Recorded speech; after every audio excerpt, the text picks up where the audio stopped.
प्रिय मित्रों नमस्कार। मैं अजय सोलंकी, एस्ट्रो एडवाइज़र, इसके साथ ही फ्लूटिस्ट यानी बांसुरी वादक।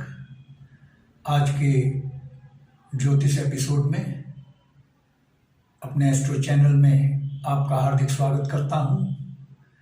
आज के ज्योतिष एपिसोड में मैं आपको बताने जा रहा हूं मार्च के माह में सिंह लग्न राशि के लोगों की मार्च की गोचर कुंडली में क्या खास बातें हैं।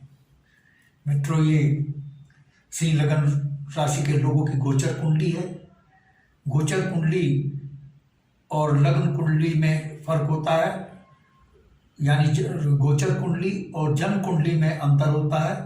गोचर कुंडली ग्रहों की वर्तमान स्थिति को दर्शाती है और जन्म कुंडली जो होती है जातक के जन्म के समय में ग्रहों की जो स्थिति होती है उसको दर्शाती है। गोचर कुंडली ये आपकी गोचर कुंडली है।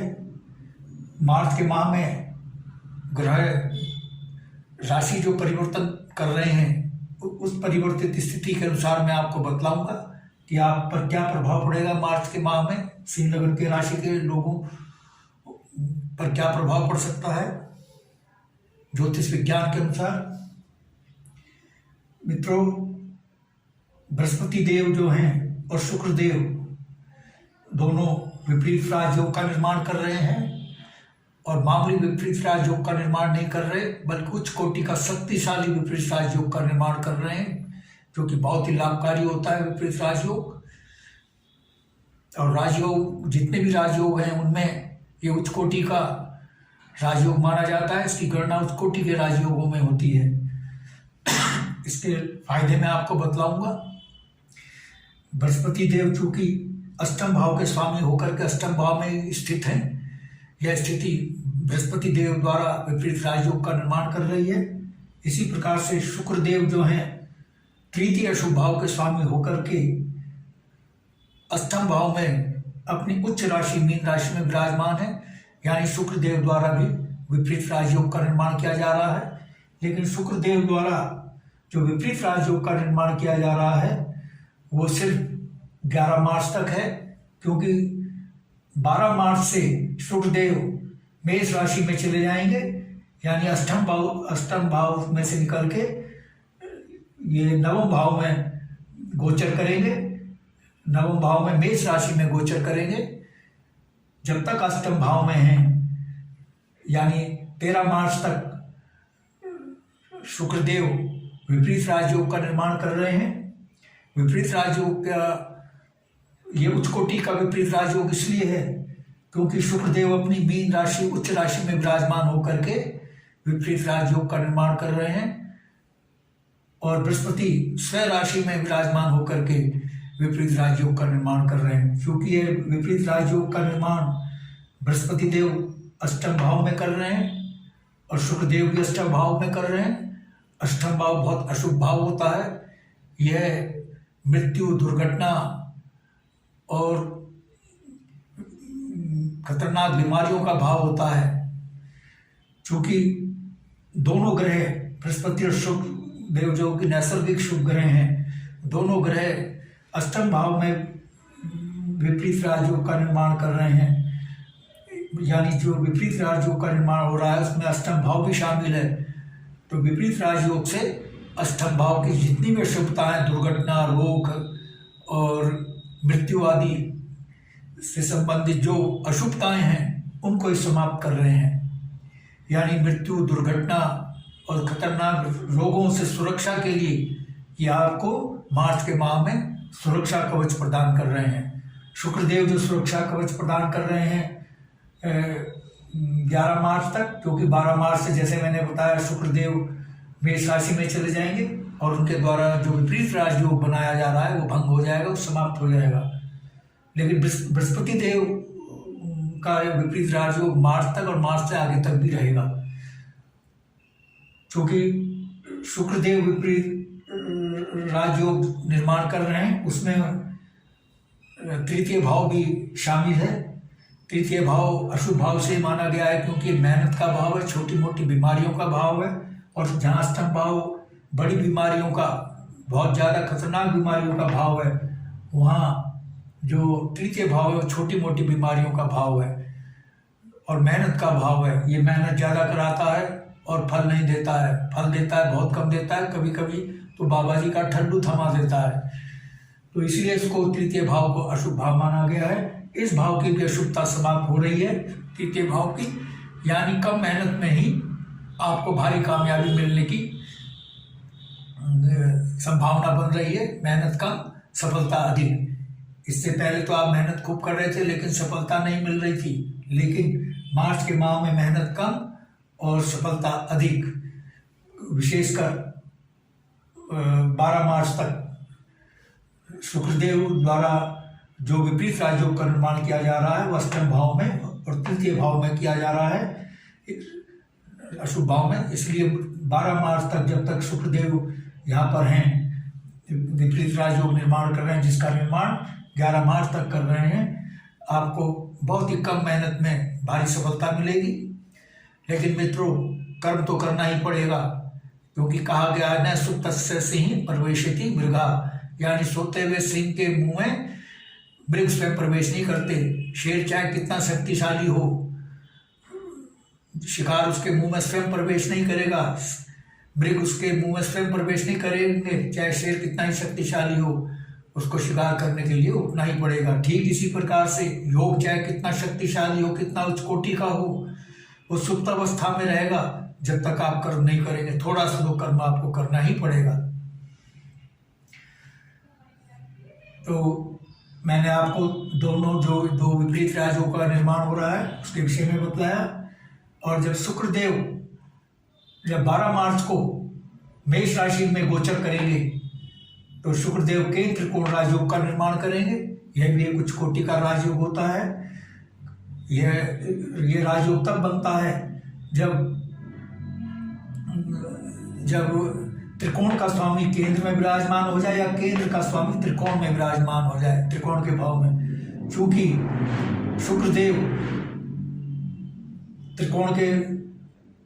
शुक्रदेव जो हैं केंद्र के भाव के स्वामी हैं, उनकी वृष राशि दशम भाव में, दशम भाव केंद्र का भाव कहलाता है। 1, 4, 7, 10 ये जो भाव के नंबर है छोटे छोटे, चूंकि शुक्रदेव की राशि 2 नंबर की जो कि वृष होती है उसके स्वामी है, इसलिए शुक्रदेव केंद्र के स्वामी हुए, केंद्र के भाव के स्वामी होकर के 12 मार्च से वो मेष राशि में त्रिकोण के भाव में विराजमान हो जा रहे हैं। यह स्थिति शुक्रदेव द्वारा केंद्र त्रिकोण राजयोग का निर्माण करने जा रही है। इसका भी बहुत फायदा मिलेगा, आपके भाग्य में वृद्धि होगी 13 मार्च से।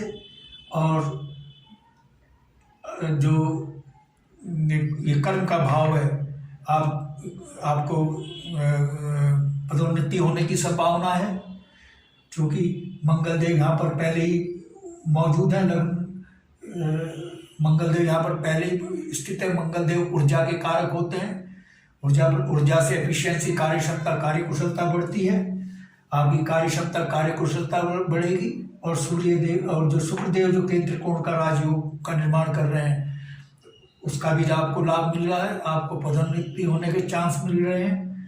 खासकर जो फिल्म इंडस्ट्री में है, जो कला के क्षेत्र में है, फिल्म, सीरियल्स, धारावाहिक, सिंगिंग, डांसिंग, मनोरंजन की इंडस्ट्री में है, एंजॉयमेंट की इंडस्ट्री में है, जो मनोरंजन की इंडस्ट्री में उनको बहुत कामयाबी मिलेगी। अन्य लोगों को भी कामयाबी मिलने की संभावना है। लेकिन चूंकि मंगलदेव यहाँ पर मौजूद हैं, जहाँ ऊर्जा देते हैं, ऊर्जा से कार्य क्षमता, कार्य कुशलता बढ़ाते हैं, लेकिन वह उग्रता भी प्रदान करते हैं। इसलिए आपकी बॉस से, जो नौकरी में उनकी बॉस से अनबन हो सकती है। इसलिए मंगलदेव चूंकि मंगलदेव आपके स्वभाव को उग्र बना रहे हैं, इसलिए आप अपनी उग्रता पर नियंत्रण रखें, अन्यथा आपको नुकसान उठाना पड़ सकता है। पिता से आपके संबंध बेहतर होंगे। 12 मार्च के बाद पिता के स्वास्थ्य में सुधार होगा, क्योंकि शुक्रदेव के त्रिकोण राजयोग का निर्माण कर रहे हैं। ये जो भाव है, नवम भाव पिता का भाव भी कहलाता है। जहाँ भाग्य भाव होता है, पिता का भी भाव होता है। पिता के स्वास्थ्य में सुधार होगा। अगर वह स्वस्थ चल रहे हैं और तो 12 मार्च से उनके स्वास्थ्य में सुधार होगा, उनको स्वास्थ्य लाभ मिलेगा, पिता पुत्र के संबंध बहुत बेहतर होंगे। और लेकिन इसमें अशुभता भी है। अशुभता इसलिए भी है क्योंकि बुध और शनि सूर्य देव से अस्त हो गए हैं। बुध देव वाणी के कारक होते हैं, बिजनेस के कारक होते हैं। बिजनेस में उतार चढ़ाव देखने को मिल सकता है मार्च के माह में। और आपकी वाणी थोड़ा कटु हो सकती है, रूक्ष हो सकती है। आप वाणी पर नियंत्रण रखें मार्च माह में अपनी वाणी पर, क्योंकि मंगल देव पहले कर्म भाव में विराजमान है, आप में उग्रता पैदा कर रहे हैं और बुध देव अस्त हो गए, तो वाणी में आपकी कटुता आ सकती है। और चूँकि और आपके आत्मविश्वास में भी कमी आ सकती है, क्योंकि बुधदेव सेल्फ कॉन्फिडेंस का भी प्रतिनिधित्व करते हैं। आत्मविश्वास में कमी आ सकती है। सही समय पर आप सही निर्णय लेने में चूक सकते हैं। बुद्धि समय पर आपको धोखा दे सकती है। आपकी बुद्धि का सही इस्तेमाल करने में आप विफल रह सकते हैं सही समय पर। और चूंकि बुधदेव स्किन के भी कारक हैं, त्वचा के रोग से संबंधित आपको त्वचा के रोग और स्नायु से संबंधित रोगों से परेशानी हो सकती है। आपको गले से संबंधित और लंग से संबंधित, फेफड़ों से संबंधित इन्फेक्शन सता सकते हैं, इसलिए सावधान रहें। गले से और फेफड़ों से संबंधित, छाती से संबंधित रोग आपको सता सकते हैं। ज्योतिष विज्ञान को डराने का काम नहीं करता है, आप ये सावधान करता है। यदि आपने सावधानी अपनाई तो बुध के अस्त होने की अशुभता से बच सकते हैं आप। बुध के अस्त होने से जो आपको रोग होने की संभावना बन रही है, उससे आप बच सकते हैं। इसी प्रकार से शनिदेव भी अस्त हैं और शनिदेव सूर्य से अस्त रहेंगे 14 मार्च तक। 14 मार्च तक सूर्य शनि बहुत क्लोज कंजंक्शन में रहेंगे, इसलिए शनिदेव सूर्य से अस्त रहेंगे 14 मार्च तक। लेकिन जैसे ही 15 मार्च से सूर्य मीन राशि में गोचर करेंगे, सूर्य और शनि की जो युति है, कंजंक्शन, वो टूट जाएगी और शनिदेव अस्त अवस्था से बाहर आ जाएंगे। जब ग्रह अस्त हो जाता है तो शक्तिविहीन हो जाता है, लेकिन जब अस्त अवस्था से बाहर आ जाएंगे तो वो शक्तिशाली हो जाएंगे, क्योंकि इस राशि में विराजमान है शनिदेव। और 14 मार्च तक आपको घुटनों, जोड़ों से संबंधित रोग और हड्डियों से संबंधित, घुटनों, विशेषकर घुटनों से और जोड़ों से संबंधित आर्थराइटिस आदि से परेशानी हो सकती है। लेकिन यह स्थिति 14 मार्च तक रहेगी। लेकिन 15 मार्च को जैसे ही सूर्यदेव मीन राशि में गोचर करेंगे, शनिदेव शक्तिशाली हो जाएंगे, तो ये परेशानियां दूर होंगी आपकी। और बिजनेस में ग्रोथ मिलने की संभावना होगी। लेकिन बिजनेस में उतार चढ़ाव देखने को मिलेगा महीने में। शुरू में उतार, बाद में और महीने के उत्तरार्ध में आपको बिजनेस में ग्रोथ मिलेगी। लेकिन शुरू में डाउन हो सकता है बिजनेस, क्योंकि दो पाप ग्रह मौजूद हैं व्यापार भाव में। और मार्च माह के आरंभ में गृहस्थ जीवन में अशांति हो सकती है, पति पत्नी में अनबन हो सकती है, इसलिए सावधानी अपनाएं। और इसके साथ ही चूंकि मंगल देव कर्म भाव में विराजमान है, कर्म भाव में चूंकि मंगल देव सेना, मिलिट्री, पुलिस के कारक माने गए हैं, इसका कारण है मंगल देव जहाँ सूर्य देव ग्रहों के राजा कहलाए गए हैं, वहाँ मंगल देव सेनापति कहलाए गए हैं। इसलिए मंगल देव को सेना, पुलिस, सुरक्षा बलों का कारक ग्रह माना गया है। जो लोग सेना, मिलिट्री, पुलिस में भर्ती होने के लिए कंपटीशन दे रहे हैं, प्रतियोगी परीक्षा में बैठ रहे हैं, उनको कामयाबी मिलने की संभावना है।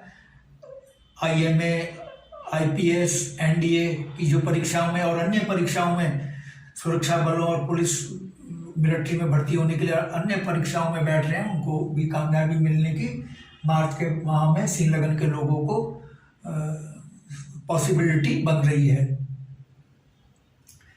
मंगल देव की जो सप्तम दृष्टि है वो पड़ रही है चतुर्थ भाव पर, और चतुर्थ भाव के मंगल देव स्वामी हैं, क्योंकि यहाँ पर इनकी वृश्चिक राशि मौजूद है, इसलिए चतुर्थ भाव के मंगल देव स्वामी हुए।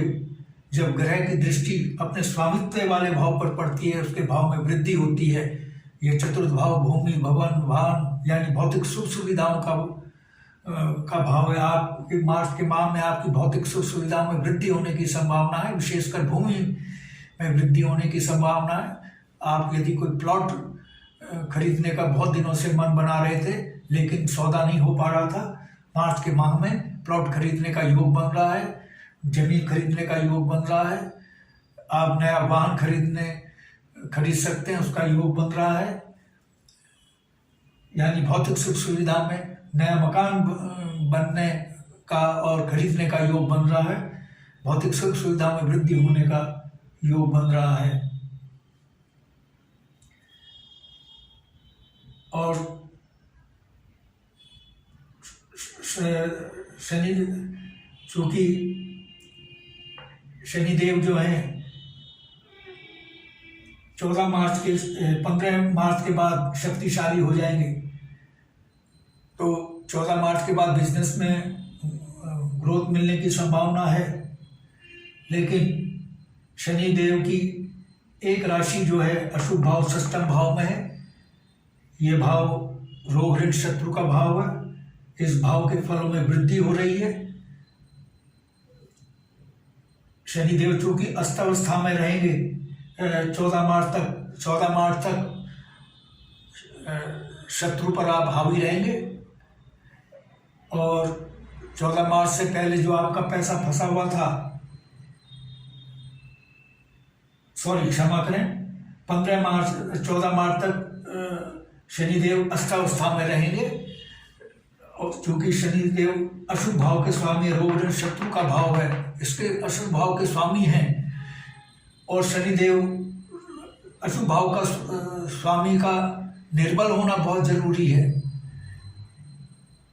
और चूंकि शनिदेव जो हैं 15 मार्च तक सूर्य से अस्त रहेंगे और निर्बल अवस्था में रहेंगे, इसका लाभ, निर्बल होने का मतलब है ये जो रोग ऋण शत्रु का भाव, इसके फलों में कमी आ जाएगी, यानी शत्रुओं पर आप हावी रहेंगे।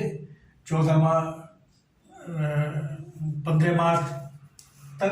मार्च से आप हावी रहेंगे शत्रुओं पर, क्योंकि 15 मार्च से सूर्य मीन राशि में जा रहे हैं, सूर्य और शनि की युति टूट जाएगी और शनि देव अष्टावस्था से बाहर आ जाएंगे, शक्तिशाली हो जाएंगे। इसीलिए